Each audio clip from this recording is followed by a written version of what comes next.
presenting Detective Nick Harris in A Salute to the Law.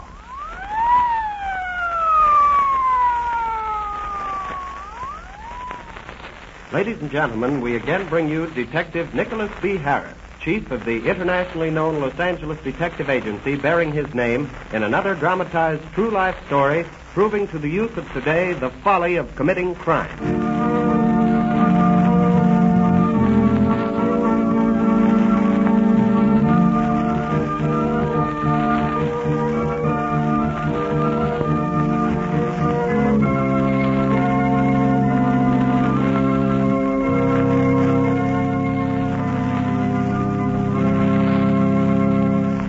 Now, Mr. Harris. Thank you, Mr. Lake, and good evening, everyone.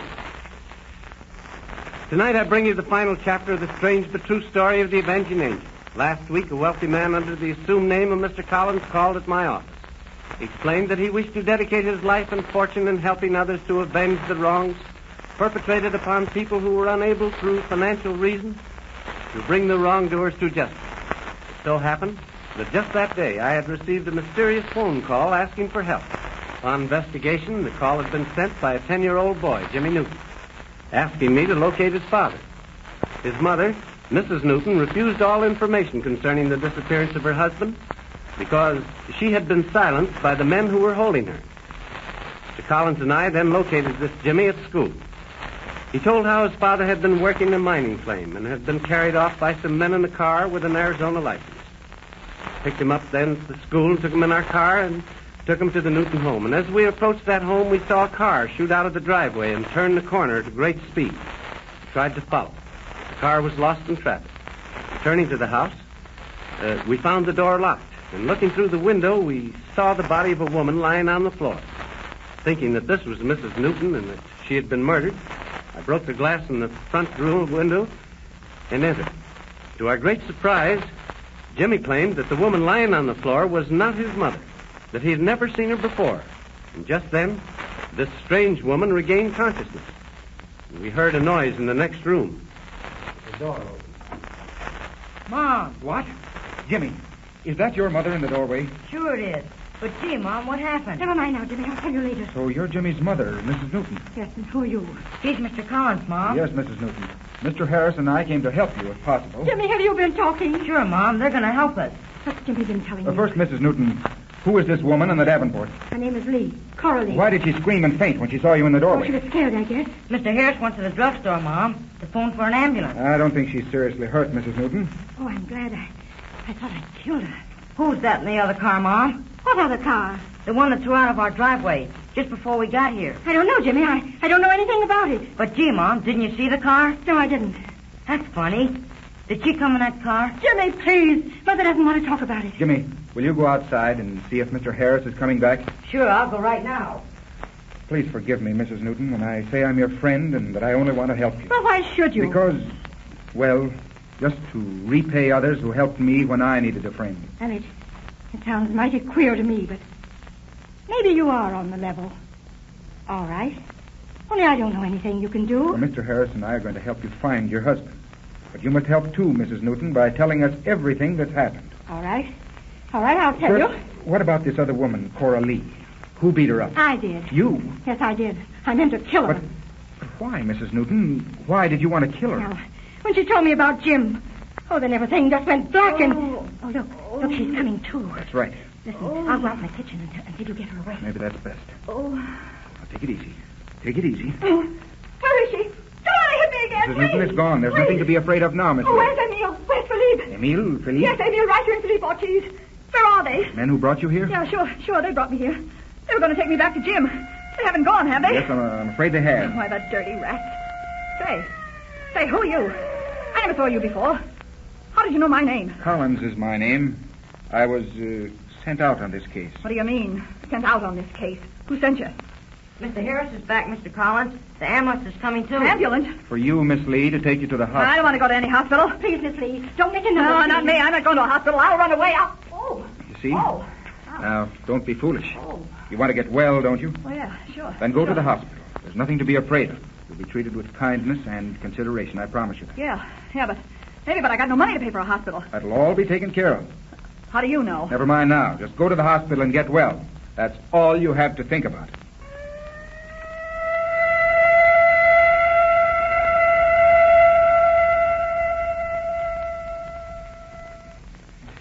Well, if that wasn't Jimmy's mother, who was it, Her Colin? name's Lee, Cora Lee. Miss or Mrs.? Miss, I think. Just after you left, Jimmy's mother showed up. Yeah, go on. Yes, and it was Jimmy's mother, Mrs. Newton, who beat up Miss Lee. Did she give any reason for No, it? but she promised to tell me everything. Look, Harris, would you have time to take Jimmy with you and bring him back later? I think Jimmy's mother will talk more freely to me if Jimmy isn't around. Yeah, I think that's a good idea. So I'll do that. Hey, Jimmy.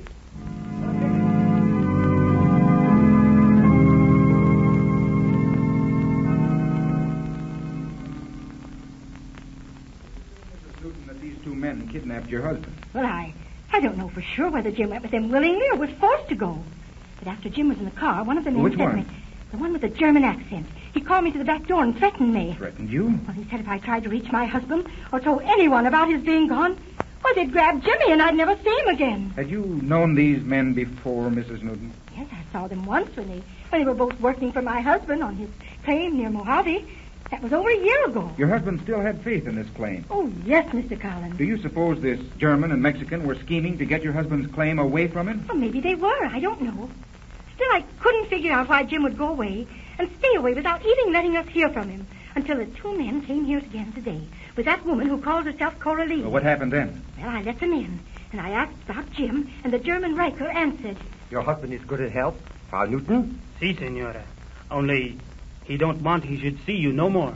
Jim doesn't want to see me? Well, what do you mean? For you, senora, he is what you say, washed up. What?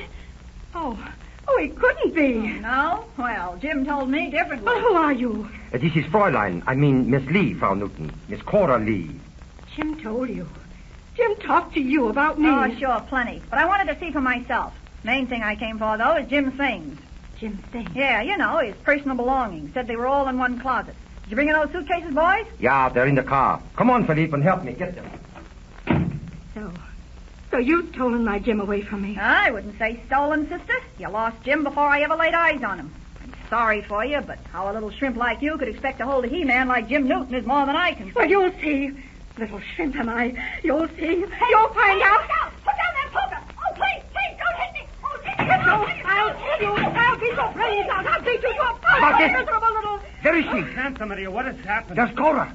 There in the corner on the floor. Gott in Himmel. Cora's dead. You've killed her. Oh, I hope so. Come on, Notice. We're getting out of here. Oh, what got into me? What did I do that for? Oh, even if she did take Jim away from me.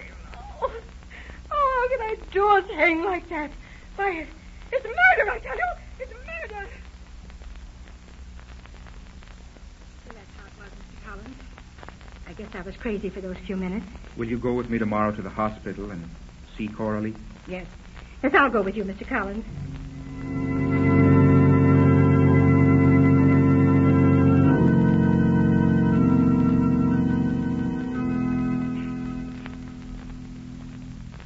Well, good afternoon, Miss Lee. Oh, good afternoon, Mr. Collins. I'm sure glad you brought Mrs. Newton. Hello, Mom. Jimmy!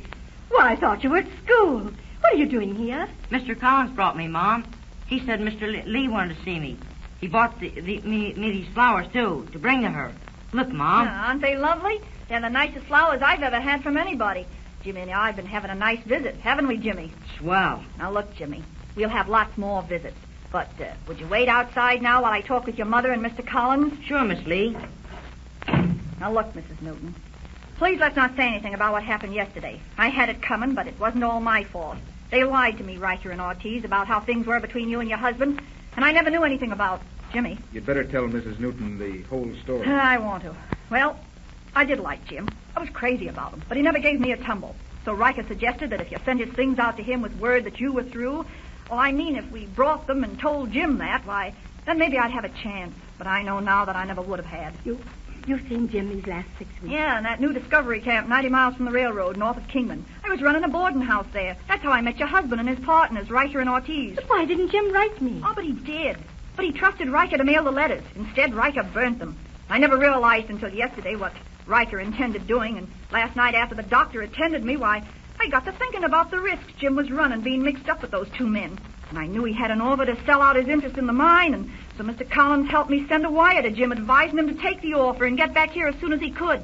We sent it in care of the sheriff, and so we knew it'll reach him. Why, Mr. Harris fixed that. Oh, thank you. Can you ever forgive me? Now listen, Mrs. Newton. I'm the one that needs forgiving. But if it's all right with you, let's just forget the whole thing and pretend it never happened. Now, can't we do that? Of course, if you're willing to.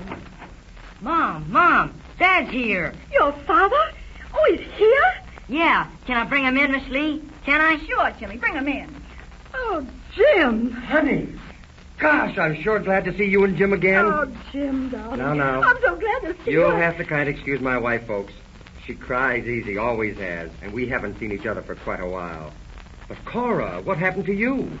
What put you in the hospital? Oh, a little accident, Jim. Nothing serious. I'll be back tossing flapjacks within 10 days at the latest, the doctor says. Get my wire? Yes, and I got the money, too, for my interest. Thanks a lot. I guess you've met my wife. Sure, we've met. But you haven't met Mr. Collins. Well, I'm sure glad to meet you, Mr. Collins. Well, I'm glad to meet you, Mr. Newton. You won't mind my having a mining engineer make a report on that claim of yours? Mind? Say, that's what I've been trying to do for years. Only I've never had enough money to hire a good one. Well, now look, I think Miss Lee has had enough company for one day. Sure. Come on, everybody. Goodbye, Cora. Thanks for everything. We'll see you tomorrow. Goodbye, Mrs. Newton. Hey, Jimmy. Yes, Miss Lee. Would you do me a favor? Sure, Miss Lee. Stay and talk to me for a while. You know, Jimmy, your parents haven't seen each other for quite some time, and they might like to, well, kind of get acquainted. Why, I'd love to.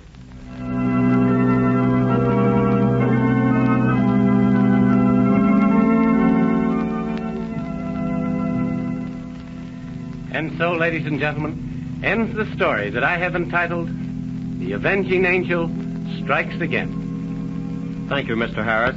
Ladies and gentlemen, you have just heard the concluding chapter of a true-to-life story brought to you by Detective Nicholas B. Harris, internationally famous Los Angeles criminologist and chief of the detective agency bearing his name. Although this was a true story, fictitious names and places have been used throughout this narrative.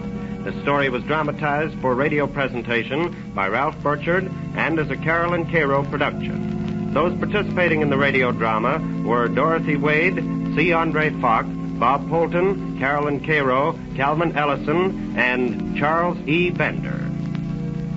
And now may we call your attention to a new series of crime prevention programs featuring Detective Harris entitled How Detectives Work. This new series is heard each Sunday afternoon over this same station at 12:30 p.m. All the scientific methods used in modern-day crime prevention are explained by Mr. Harris. Remember the time, 12:30. The station, KECA, and the program, How Detectives Work, featuring Detective Nicholas B. Harris. Next Tuesday, the Nick Harris program will be heard at its regular time, 8:15. Remember, next Tuesday night at 8:15, another Salute to the Law presented by Detective Nicholas B. Harris.